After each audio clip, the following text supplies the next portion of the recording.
இந்த அமர்வின் நிறைவாக டாக்டர் கவியரசு பாலகிருஷ்ணன் அவர்கள் இப்பொழுது உரையாற்றுவார்.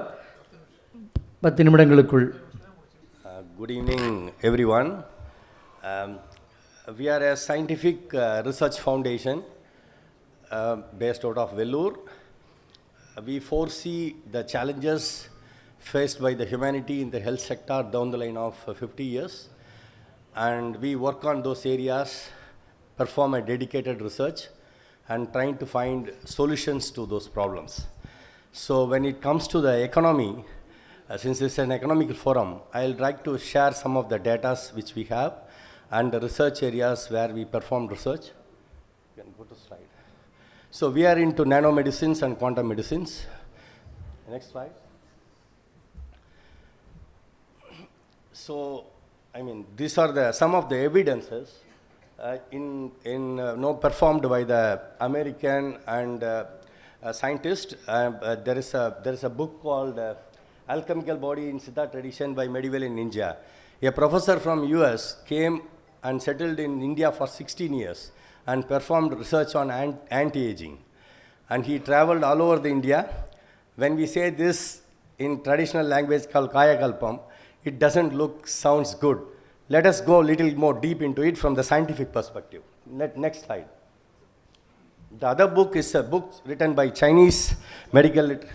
The second medical literature is the medical literature which is written in 300 years BC, 300 by Chinese philosopher and medicine man. And he referred around 3000 years old of medical literature to write that book in AD 320.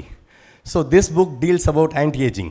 So these two books made us interest to understand what exactly is aging and the aging related issues. And when we start digging into the Siddha scientific literature, because whenever there is a challenge posed by the humanity, there is nothing wrong as the language is old. The Tamil language is the most ancient language. There is a science in Tamil which is equally old and equally significant. I will just touch one small aspect of it. When we come across this COVID challenge, when the entire world is shut down, what we did is we took 200 medical literature available in Siddha medicine, and we went to asylum in a temple. We used 25 college students and we did a literature survey. We found 600 compounds for fever. Please believe me, when it comes to a molecule, there is nothing called Siddha molecule, Ayurvedic molecule, allopathic molecule. Molecule is a molecule. So I request the scientific community look at as a scientific aspect of any system. So out of 600 formulations, we carefully chosen 5 formulations. Out of 5 formulations, we produced 5 formulations and we tried first formulation, it worked. Within 48 hours, we managed to recover the patients those who don't have smell and taste. We recovered more than 3,500 patients informally. Our drugs went all the way to Burma.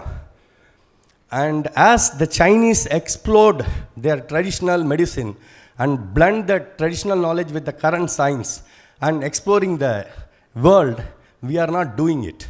So we should come out of all these small gaps and difference, and we should join hands. We bring our values to the table towards the prosperity of the country. Then only the country will progress. So that is the motivation of our foundation. You know that there is something called nanomedicine. Last year, around at least 50,000 papers got published in allopathic, in nanomedicine. Please believe.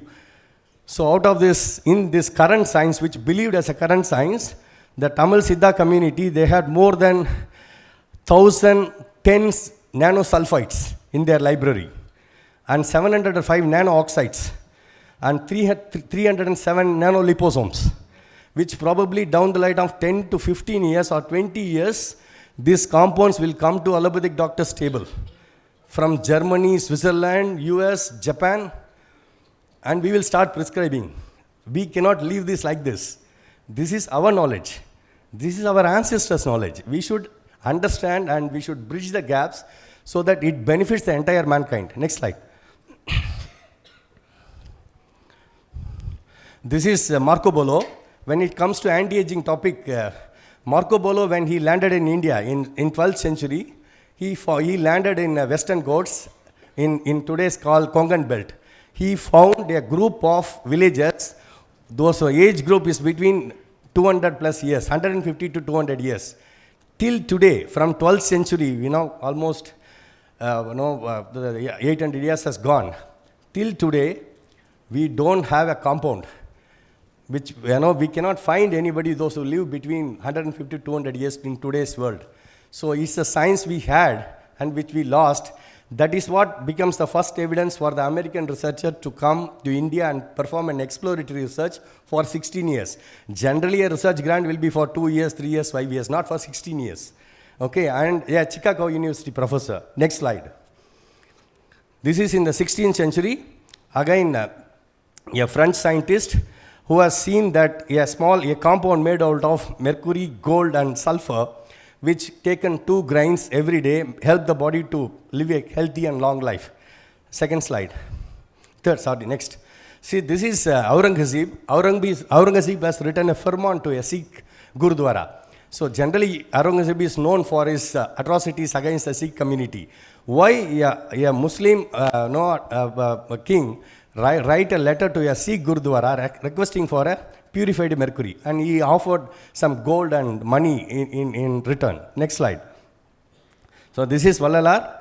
I mean, this is an amazing physics which is beyond the current understanding of the science.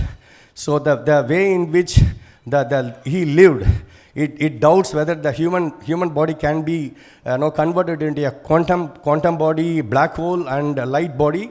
At various point of time in his life, he exhibited various different physical phenomena. This will take a couple of hours to discuss. I am going to the next slide. Now I am coming to the world scenario. So far I have been talking about the history and the Indians' contribution in anti-aging. Today these are the companies founded across the world, those who are researching in anti-aging products, spending billions of dollars. Next slide. So why I am putting this slide in this forum is, when we say that something is not science and something which we are not interested in looking at, not even interested in considering it, the same subject has been explored by various agencies across the world, and they are pumping billions of dollars and performing research in our science. So we must understand that the values which probably how many tens of thousand years civilization is Tamils, we don't know. It's still giving lot of puzzles and surprises. We must know that what our ancestors left for us. And it is our duty to respect it and understand it and perform an exploratory research which will give a probable care or cure for the diseases or the health issues which is declared as incurable. Next slide. So this is quantum dots. This year, 3 chemists got Nobel Prize for quantum dots. You please believe me, there are dedicated books for quantum dots in Siddha medicine. I can refer 2 books full of maybe 200 plus quantum formulations. We have synthesized one formulation. A quantum dot is a particle which is between 1 nanometers to 10 nanometers. So we have synthesized one compound which is with us and which has amazing biological properties. Next slide. So this is the quantum dot. You can see the bottom slide. The top one is the gold particles of micron size, and the bottom one is the quantum dots. You can see the dot size. He is my colleague, Dr. Dinesh Kumar. Next slide. These are the 3 scientists who got the quantum dots. See, we were working with European Commission. European Commission's Director of Research and Innovation came to know about our research in nanoscience. He came all the way. 1 year Europe has spent time with us to understand what we are doing. And when someone got this Nobel Prize, I called the European Union Head of Research and Innovation and asked them why we are not in this. See, even though we are discoverers, we discovered this much before these 3 scientists.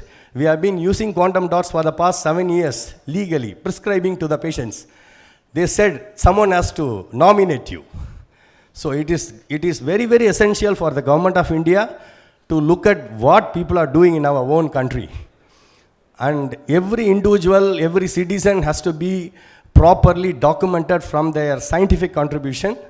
And this database will be very, very useful for the country's prosperity and the dream of the Prime Minister. Next slide.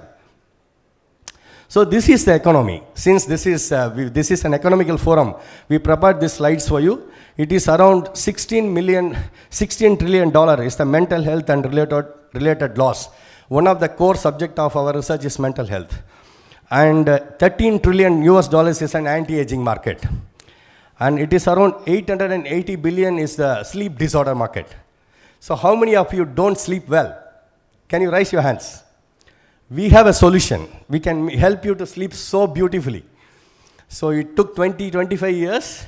Two contributions we did it. We work in all the three areas. When it comes to mental health, we work on autism, hyperactive disorder, cerebral palsy, and intellectual delay. For autism, we did a global clinical trial and as per the guidelines of ICMR. And for sleep disorder and anti-aging, we have developed very good products, and it's in our pipeline. Next. See, this is the number. See, it's 10.4 crore people. Okay, they are suffering because of sleep disorder, sleep apnea in our country, and 93% sleep deprived. See, nowadays what happened? We are seeing too much of gadgets, and the way in which we process our images, it's not like the olden times, where 100 years before the moving images will be very less. Maybe a goat can run, birds can fly, the trees can dance. So this is the changes in the images. It's not like that today. So our pineal gland get disturbed very badly because of the high resolution images processing continuously, and we have developed a solution for it. Next.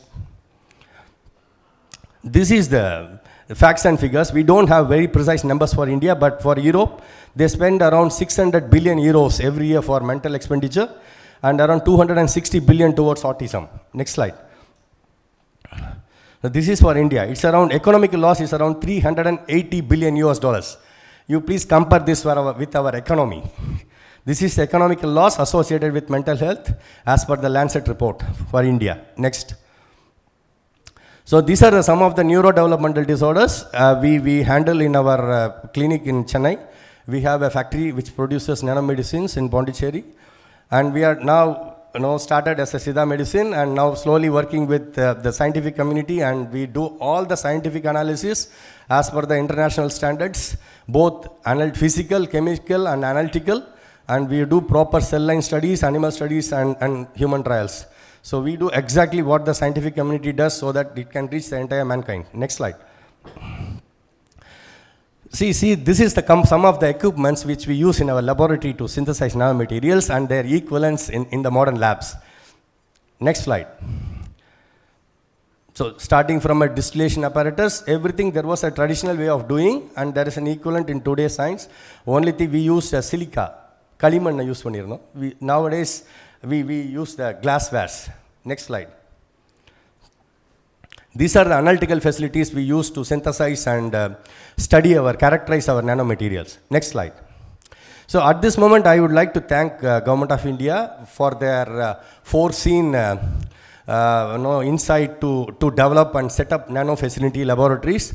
Across our country, they have spent huge money. In Chennai itself, Satyabama University, Wales University, IIT, and SRM University, all these universities has dedicated nano research centers.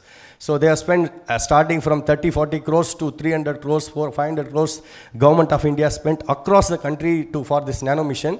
This infrastructure helped us to develop these nano products. So I'll be really appreciate the initiative of Government of India. Next slide. So these are the social impacts which we create. These are our partners. Weavers and people, even the lady who makes the variety in solvanga kalimanna vechi tattuvaanga. So okay, so even those they contribute, they develop fuels for us. And next slide. Yeah, this some of the social and women empowerment groups. These people, they help us to collect enzymes from the forest and and do various kind of cleaning and pre-process. Next slide. Yeah, these are the community NGOs. One NGO is 5,000 acres organically canned. They are cultivating around 100 herbs and 400 essential herbs. Around 5,000 pharma families we brought under one umbrella. And another NGO is around 200 plus farmers, around 3 lakh smallhold farmers. So these are the farmer network where we bring the economy to the society. Thank you.